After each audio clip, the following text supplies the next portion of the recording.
आज पुण्यश्लोक अहिल्यादेवी होळकर जयंती निमित्ताने महाराष्ट्रातील तमाम सर्व बहुजनांना पुण्यतिथी जयंती निमित्ताने हार्दिक हार्दिक शुभेच्छा। महापुरुषांच्या विचाराने आदर्श मल्हार बहुजन सेना ऑल इंडियाचे संस्थापक कविता व अभिलाल देवळे गेल्या अनेक वर्षापासून गोरगरिबांच्या आरोग्याचे प्रयत्न असतील, तरुणांचा रोजगाराचा प्रयत्न असतील, शेतकरी बांधवांचा प्रयत्न असतील, याच्यावर आपली संघटना काम करते। महापुरुषांची जयंती आपण घरापासून साजरी केली पाहिजे, हा संदेश सुद्धा आम्ही वेळोवेळी देतो। कारण महापुरुषांचे विचार डॉक्टर बाबासाहेब आंबेडकर असतील, शिवाजी महाराज असतील किंवा पुण्यश्लोक अहिल्यादेवी होळकर असतील, एकलव्य असतील, महात्मा फुले, सावित्रीबाई फुले, रमाई माता असतील, जिजामाता असतील, सर्वांचे विचार आपल्या मनामध्ये आपल्या डोक्यामध्ये घेण्याचे अत्यंत महत्त्वाचे असते। ढोल ताशा वाजा लावून पुण्यतिथी करणं याच्यापेक्षा गोरगरिबांची सेवा करून जयंती करणं हाच या महापुरुषांना अतिशय महत्त्वाचा संदेश म्हणजे त्यांच्या विचारांचा संदेश जपणं आहे। कारण महापुरुषांना अपेक्षित तेच आहे। माझ्या राजाने आदर्श व्यक्तिमत्व निर्माण केलं ते म्हणजे मल्हारराव होळकरांनी।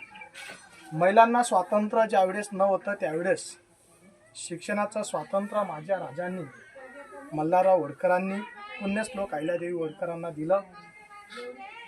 सर पुण्यश्लोक अहिल्यादेवी होळकर यांनी शिक्षण घेतलं नसतं, मल्हारराव होळकरांनी स्वातंत्र्य दिलं नसतं, तर 29 वर्षे राज्य माझ्या माता केल्या नसत्या, त्यांनी राज्य केलं नसतं, गोरगरिबांचे समस्या सोडवल्या नसत्या।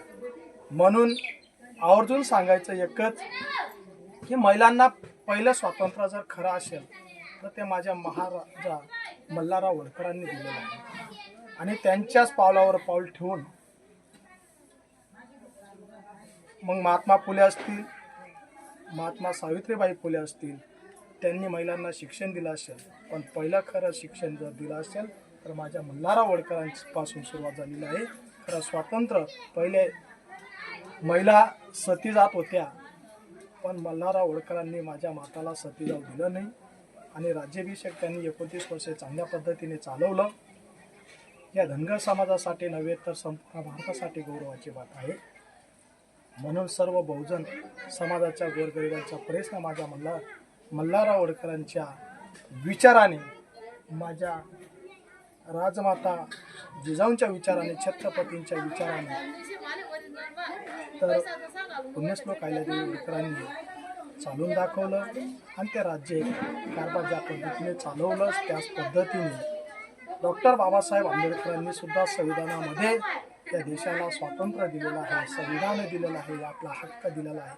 तो हक्क माझ्या मल्हारराव होळकरांच्या स्वप्नाचा साकार झालं। एवढंच बोलतो, इथंच थांबतो। जय हिंद, जय भारत, जय संविधान। सर्वांना पुण्यश्लोक अहिल्यादेवी होळकर जयंती निमित्ताने हार्दिक हार्दिक शुभेच्छा।